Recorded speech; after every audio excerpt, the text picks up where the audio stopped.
কবি ও সাংবাদিক ওমর কায়সার তার আঞ্চলিক এক ছড়ায় বলেন, বেলা বিস্কুট গরম চা মজা গড়ি ডুবাইহা গরদ গরবা আইসি বেলা দেখি হাসি।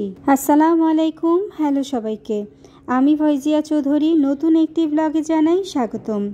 আজকে আপনাদের সাথে আছি চট্টগ্রামের বিখ্যাত একটি পছন্দের খাবার নিয়ে, যা 200 বছর ধরে চট্টগ্রামে প্রচলিত। আর আজকে আমরা যে জায়গায় এসেছি, এখানে প্রায় 153 বছর ধরে সেই খাবারটি তৈরি হয়। আজকে আমরা এসেছি চট্টগ্রামের প্রাচীনতম বেকারি গনি বেকারিতে। এটি সেই 1870 সালে প্রতিষ্ঠিত হয় চট্টগ্রামের চন্দনপুরা এলাকায় কলেজগুলিতে। এটি আর কোনো শাখা কিন্তু নাই। প্রায় 153 বছর ধরে ঐতিহ্যবাহী এই খাবারটি এই একটি মাত্র শাখায় প্রায় 150 বছর পুরানো চুলায় তৈরি হয়ে থাকে।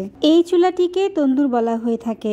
তবে বর্তমানে এই পুরানো তন্দুরটি সচল আছে কিনা আমার সঠিক জানা নাই। এই ঐতিহ্যবাহী বেকারিতে এখনও প্রাচীন পদ্ধতিতেই ইস্টের পরিবর্তে মাওয়ার ব্যবহারে বিশেষ প্রক্রিয়ায় বেলা বিস্কুট তৈরি হয়ে থাকে। তাই অন্য বেলা বিস্কুট থেকে এর স্বাদে আছে ভিন্নতা। এই বিস্কুটগুলো পুরোপুরিভাবে তৈরি হতে সময় লাগে 2 দিন। সময় সাপেক্ষ হওয়ায় অনেক সময় চাহিদার তুলনায় যোগান দেওয়া সম্ভব হয় না। দিনে 200 থেকে 250 প্যাকেট বিস্কুট বিক্রিত হয় এখানে। এছাড়াও এই বেকারির আরেকটি অন্যতম পণ্য হলো বাকরখানি।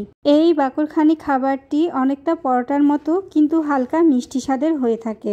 এছাড়াও এখানে বেকারির অন্যান্য আইটেম পাউরুটি, বিভিন্ন ধরনের বিস্কুট, বিভিন্ন ধরনের টোস্ট বিস্কুট এবং বিভিন্ন ফ্লেভারের চানাচুরও রয়েছে।